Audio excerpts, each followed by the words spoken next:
Hey YouTubers, it's Charlie. So I did my top 10 episodes for Flash this season, so I wanted to do a version of that video for Arrow.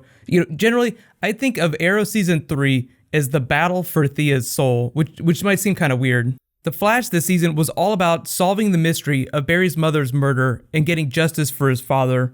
But really, Arrow, when you get down to it, when you go all the way back to the Season 2 finale, is about saving Thea's soul. Or at least Oliver trying to save Thea's soul. I'm going to be doing some character videos in the next couple of weeks where I'll totally get into that in super great detail. But essentially, you start out with Thea slowly jumping off the deep end at the end of Season 2, Merlin using her as a pawn, her almost getting lost in the mix, and Oliver going to hell and back to try and restore her. Seriously, the only reason that Oliver joined the League of Assassins is so that he could use the Lazarus Pit and save the city. But the one common denominator is Thea. I really would have wanted to be in the writer's room whenever they pulled Willa Holland in and said, we're going to be doing a bunch of stuff, bringing on a bunch of new characters this season, but really, it's all about you. So here we go, top 10 episodes, starting with number 21, This Is Your Sword. This is like the Bride of Frankenstein episode. You will be Bride of the Demon. So many great Nyssa moments in this episode. Really, the back half of the season was like an amazing Nyssa micro arc. Everything that happened was building up to this moment with them in their full wedding attire. A league wedding. Early in the season, pictures leaked of the Diggle-Lila wedding, and Mark Guggenheim's like, this is not the only wedding we're going to have this season. It was a fun twist on an idea that the Batman comics had flirted with for a long time. Ra's al Ghul wanting to marry off Talia to Batman. Along those lines, Mark Guggenheim said, one of the big differences between Oliver and Batman is that, how many times have you seen Batman made a really bad judgment call? But Oliver does that all the time. So he made this joke that Arrow's currency, like the currency of the show, is Oliver's bad decisions. That's where a lot of their story flows from. Like Oliver pulls a Tony Stark, messes up completely trying to do something good, and it spins off this huge big storyline. The bad decision of this episode is not telling Nyssa what he's up to, so she doesn't try to stab him in the middle of the wedding. On to number 9, episode 15, Nanda Parbat. This was the episode that ended with Ra's al Ghul telling Oliver that he wanted him to become his heir. I awarded the episode major points for that big shocking twist at the end. The arc of the episode was pretty amazing too. It really was like a deep dive into Nanda Parbat. I feel like them rolling hard on the League of Assassins was a really smart move because now it's a little bit harder for them to do Suicide Squad episodes because of the Suicide Squad movie. So if they're going to do another big group, the League of Assassins is just the logical place to go. Plus you get really fun dark Thea moments where she tries to, metaphorically stab her father in the back and sell him out to his enemies. You have to remember, the whole reason that they went to Nanda Parbat was to rescue Merlin. That was actually the impetus for the prophecy in the finale that he was talking to Nyssa about.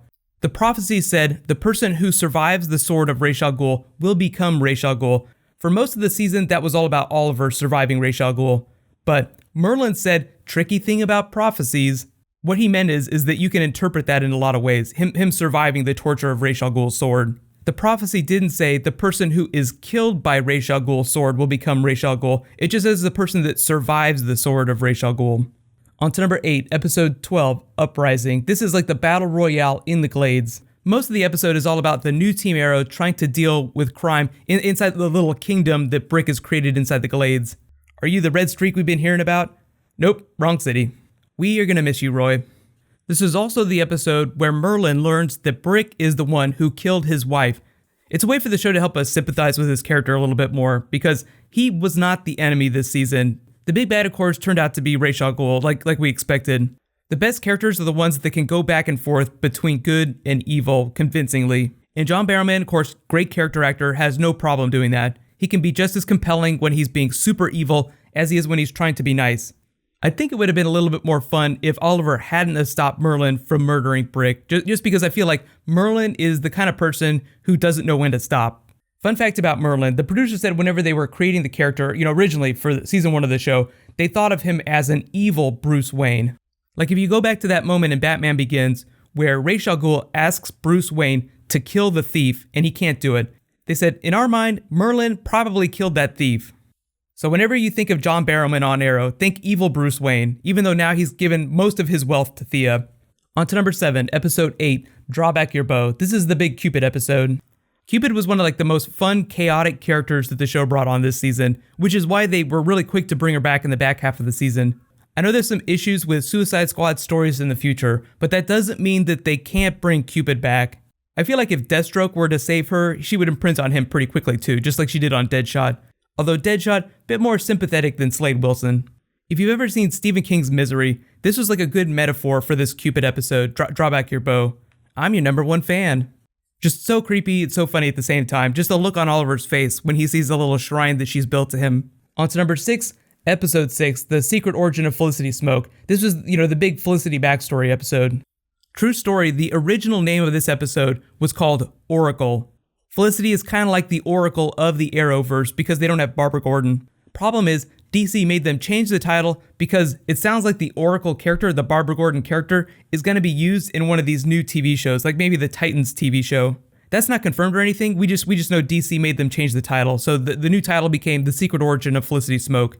But the thing that this episode did, in addition to giving us this super funny, amazing goth Felicity, was show us that these supporting Arrow characters, like the supporting cast, can have their own villains that they can face. Felicity goes up against her ex-boyfriend who turns into this calculator type character, so I feel like that's something that they can do in the new season too, especially with Thea's character. Typically before this, what you see is most of the villains, like the big villains, the threatening ones, have the closest relationship with Oliver. Giving big arcs to characters like Felicity, Diggle, Thea, everyone else just helps build the show out that much more. On to number 5, episode 4, The Magician. This is all about the bargain that Oliver makes with Merlin to start working together. Never make a deal with the devil and expect to come out unburnt. I feel like there's a Game of Thrones metaphor in there somewhere. This is the beginning of Oliver's relationship with Merlin during the season, their agreement to work together. Merlin helps Oliver save Thea and save his city in exchange for Oliver helping Merlin become the next Ra's al Ghul. We didn't learn about that last part to the finale, but that bargain was struck in episode 4. It's also the beginning of the end of Oliver's really tight relationship with classic Team Arrow. He starts lying to the rest of the team about what he's doing. It also brought back Nyssa, on a rampage looking for Sarah, and had some fun playing with the idea of Merlin's mortality. No matter how you kill him, he always comes back. He doesn't even need a Lazarus pit. It took him a little while later, but we actually found out that Nyssa, as a child, was the one that named Merlin the Magician. All because he pulled a quarter out of her ear, which I think is kind of funny. But it's a nice metaphor for Merlin's character. A lot of smoke and mirrors. On to number 4, episode 3, Corto Maltese. This is like Arrow's version of an A-Team episode. The only thing they were missing was like a giant van, like an Arrowmobile. It's a really good example of how fun stories can be when they get out of Starling City. They don't always have to tell stories under cover of night, standing around tall buildings in alleyways. You can actually look at Oliver in this episode and think of it as a template for what he might look like trying to solve crimes in season 4 when he's not wearing the Arrow costume. On to number 3, episode 2, Sarah. This was obviously the big episode where they killed the Canary. Kudos to Arrow for having the balls to kill off one of its most popular characters. Very contentious storyline, just because a lot of people felt like they weren't quite ready to see Laurel as the Black Canary around the mid-season finale. I always award big points for shows taking risks like this. But the problem is they turn their cards over so quickly, with this Sarah death, that they weren't ready to tie this back to Thea directly. I feel like this mega arc would have worked a little bit better if Katie Lotz had been the core of the season, and not so much Thea. Just to explain how this all works, so Merlin wants to keep Thea close, but the League of Assassins still wants to kill Merlin, so Merlin has to get rid of them first before he can be with Thea without having to worry about that. So what he does in his, crazy brain is engineer this murder plot with the Canary, frame Thea so that Oliver will help and get the League off his back and get rid of Ra's al Ghul for him. It's brilliant from Merlin's perspective because Oliver's the one taking all the risk. Merlin knows that Oliver will do anything to save Thea.